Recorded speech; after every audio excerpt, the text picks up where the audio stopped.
नमस्कार साथियों, एक बार फिर से आप सभी का स्वागत है आपके इस अपने ऑनलाइन एजुकेशन प्लेटफॉर्म पर। और उम्मीद करता हूं कि आप सभी स्वस्थ और अच्छे होंगे। तो आइए आज की सेशन में जो अभी हाल ही में सुप्रीम कोर्ट का एक एससी और एसटी के आरक्षण को लेकर जो जजमेंट आया था उनके क्लासिफिकेशन का, उसके बारे में डिटेल से पढ़ते हैं। एससी एसटी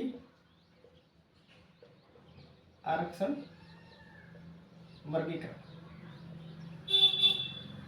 या वर्गीकरण, तो देखो जो आरक्षण है वो ऑलरेडी वर्गीकृत तो हो ही रखा है, एससी में, एसटी में, ओबीसी में और ईडब्ल्यूएस में। तो इसको हम क्या कह सकते हैं, उपवर्गीकरण कह सकते हैं, यानी सब क्लासिफिकेशन।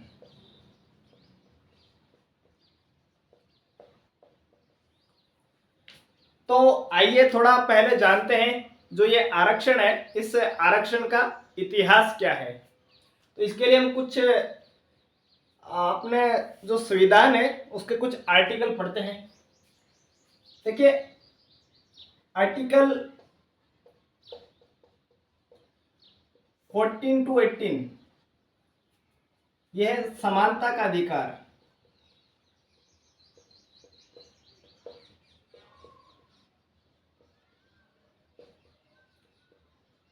और जैसा कि आप सबको पता है, आर्टिकल 12 से लेके 35 तक कौन है, अपने फंडामेंटल राइट्स। ठीक है, तो समानता का अधिकार कि हमारे भारत में जितनी भी जातियां हैं, जैसे एससी है, एसटी है, ओबीसी है या जो अदर और जातियां हैं, उन सभी जातियों का हमारे समाज के सभी क्षेत्रों में उनका जो प्रतिनिधित्व है वो समान रूप से होना चाहिए। इसलिए जो पहले पिछड़े वर्ग थे उनको क्या दिया गया था, आरक्षण दिया गया था। ठीक है, आर्टिकल 15 और उसका है क्लोज 5। इसमें कहा गया है कि सामाजिक व शैक्षणिक रूप से पिछड़े लोगों को क्या मिले, आरक्षण। ठीक है, यानी एजुकेशन के हिसाब से। ठीक है, एजुकेशन, सामाजिक और शैक्षणिक रूप से पिछड़े हुए लोगों को आरक्षण मिलना चाहिए। तो ये एससी एसटी को तो जब आरक्षण लगा था तभी से ये शुरू से ही मिल रहा है। और बाद में ओबीसी को 2005 से 93वें संविधान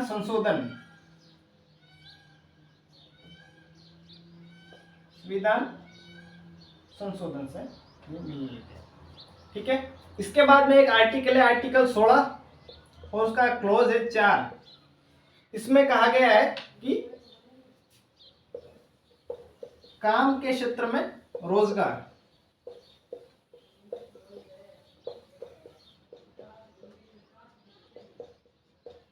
ठीक है, और काम के क्षेत्र में रोजगार यानी एम्प्लॉयमेंट।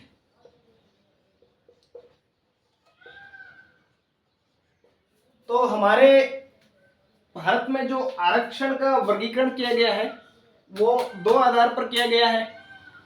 एक तो सामाजिक और शैक्षणिक रूप से पिछड़े लोगों का आरक्षण दिया जाए ताकि उनका हमारे समाज में पूर्ण रूप से प्रतिनिधित्व हो, और एक एम्प्लॉयमेंट के क्षेत्र में रोजगार दिया जाए। और ये एससी एसटी दोनों को और ओबीसी, इनको शुरू से ही आरक्षण मिल रखा है।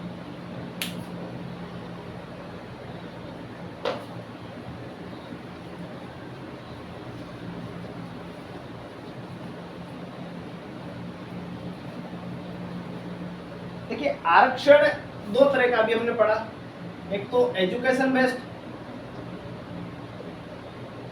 दूसरा हम कह सकते हैं एम्प्लॉयमेंट बेस्ड। ठीक है, और ये कौन से में है, आर्टिकल 15 के क्लोज 5 में, और ये कौन सा है, आर्टिकल 16 क्लोज 4 में है ये। और अभी ईडब्ल्यूएस को भी जो आरक्षण दिया गया था, 103वां संविधान संशोधन,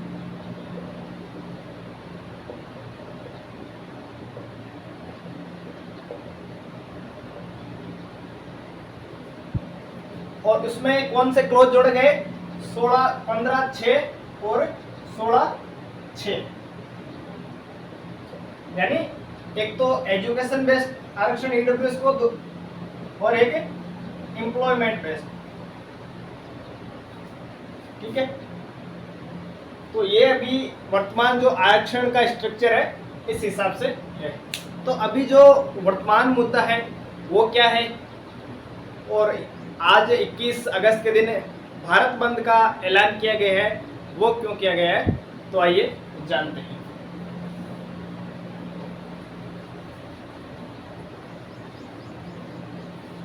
लेकिन उससे पहले देखो ये जानते हैं कि हमारा जो संविधान है, संविधान में ये डिफाइन नहीं किया गया है कि एससी और एसटी में कौन कौन सी जातियां शामिल होगी। इनका कोई ऐसा डेफिनेशन नहीं है कि हाँ ये जाति है, इसको एसटी माना जाए, इसको एससी माना जाए। लेकिन अपना जो आर्टिकल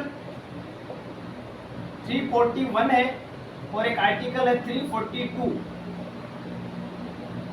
इनके तहत क्या कहा गया है कि जो राष्ट्रपति है अपना, राष्ट्रपति किसी भी राज्य के राज्यपाल से क्या करेगा, डिस्कशन करेगा, और डिस्कशन के बाद में वो एक सूची बनाएगा। ठीक है, उन सभी जातियों की सूची बनाएगा कि इस जाति को हम एससी में रख सकते हैं या एसटी में रख सकते हैं, या इसको हम बाहर निकाल रहे हैं। सूची बना के वो एक निर्देश जारी करता है, और इस निर्देश जारी करने के बाद में जो संसद है, संसद उस पर कानून बनाएगी, और कानून बनाने के बाद में वो पारित होगा। तो ये चीज है अपने एससी के लिए, और ये चीज है एसटी के लिए। तो इसमें कहीं ये नहीं लिखा कि यही जातियां एससी है और यही जातियां फिक्स है जो एसटी है।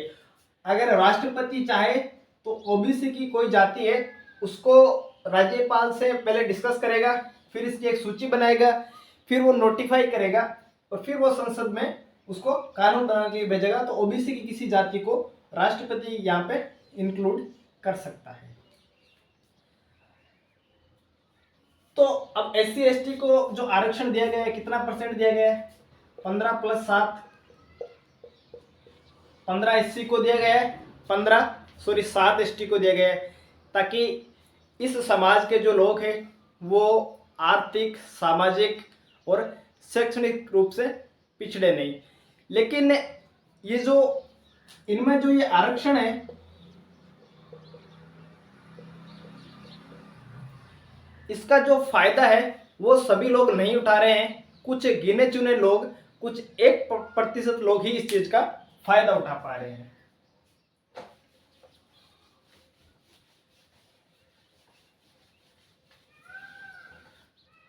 तो अभी जो सुप्रीम कोर्ट का जजमेंट था वो क्या था,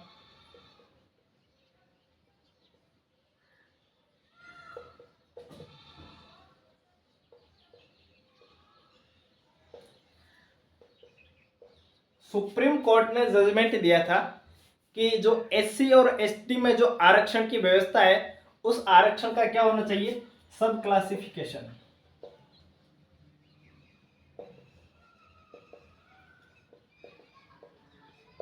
देखिए, इस सब क्लासिफिकेशन का एक एग्जांपल के थ्रू समझते हैं कि मान लो कोई एससी है, ठीक है, इसमें कुल मान लो 1000 जाति है या 100 जातियां हैं, मान लो, है ना, 100 जाति। तो उसमें 2 जाति यानी मान लो 2% जाति को तो आरक्षण का पूरा फायदा वो उठा रहे हैं, लेकिन जो 98% लोग हैं वो अभी भी सामाजिक और शैक्षणिक रूप से पिछड़े हुए हैं। तो यहाँ पर जो बात हो रही है केवल सब क्लासिफिकेशन की। यहाँ पर जो एससी और एसटी का जो आरक्षण है वो किसी से छीना नहीं जा रहा है। मान लो एससी का आरक्षण 15% है, तो इसका सब क्लासिफिकेशन किया जा रहा है कि 7.5% केवल इनको दे दो और बाकी 7.5 में इनको भी दे दो, ताकि एससी और एसटी में भी जो लोग पिछड़ रहे हैं उनको भी समाज में आगे आने का मौका मिले। अब इसके कुछ फायदे हैं, इसके कुछ नुकसान है।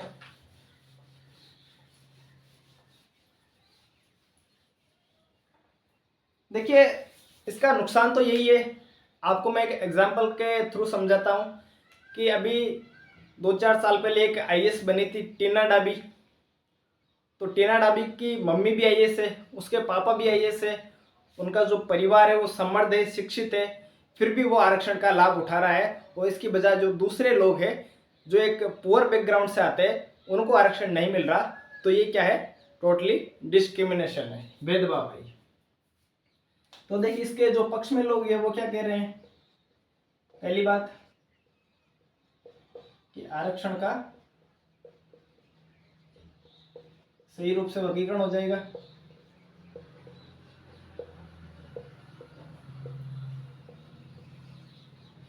मतलब ज्यादा पिछड़े लोगों का भी विकास हो जाएगा।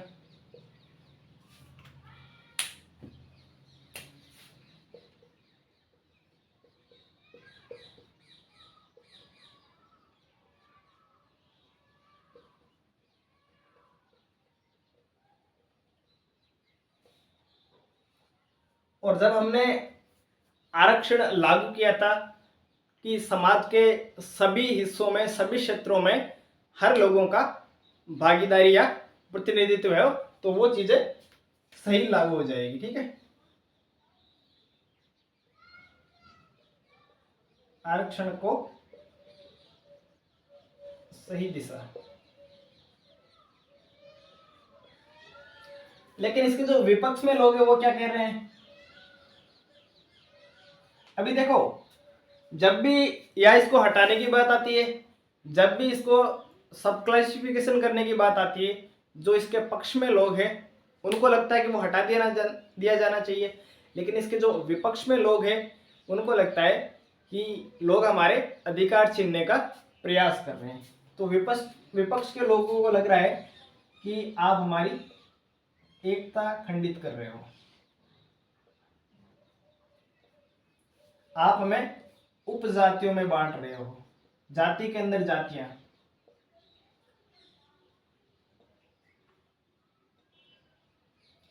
देखिए, ये सबको पता कि एससी और एसटी में भी जो आरक्षण है उसका लाभ जो क्रीमी लेयर है या 2 से 3% लोग उठा रहे हैं। यानी इन 2 से 3% लोगों का क्या है, इनकी स्ट्रॉन्ग लॉबी है।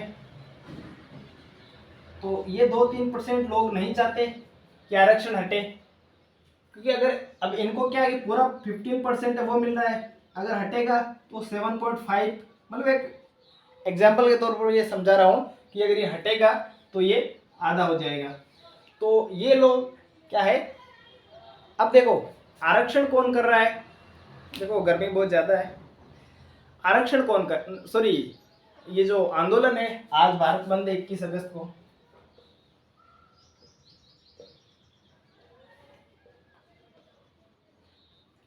और हमें पता है कि भारत में जो आंदोलन है वो शांतिपूर्ण तो होते हैं, लेकिन कुछ असामाजिक तत्व, कुछ उपद्रवी लोग उस शांतिपूर्ण आंदोलन को भी अशांत कर देते हैं। तो ये जो 2-3% लोग हैं इनका क्या है, फैमिली बैकग्राउंड भी स्ट्रांग है, कोई न कोई इनकी जो फैमिली में है या तो वो नेता है या वो क्या है, सरकारी कर्मचारी है। और जो अधिकांश वो भीड़ है वो कौन सी है, जो ये बचे हैं 2-3% के अलावा जो 97 या मान लो 95% जो लोग बचे हैं जिनको एक्चुअल में आरक्षण नहीं मिला है, अभी वो उसका फायदा नहीं उठा पाए हैं, तो वही लोग इसमें शामिल है। तो बस मुद्दा यही था कि जो एससी एसटी के अंदर और जो लोग हैं, जो ऊपर के 2-3% लोग हैं, वही उस आरक्षण का फायदा उठा रहे हैं, जो नीचे के बाकी लोग हैं उसका फ़ायदा नहीं उठा पा रहे हैं। तो इसलिए इस उनके जो 15% आरक्षण है इसका क्या होना चाहिए, सब क्लासिफिकेशन।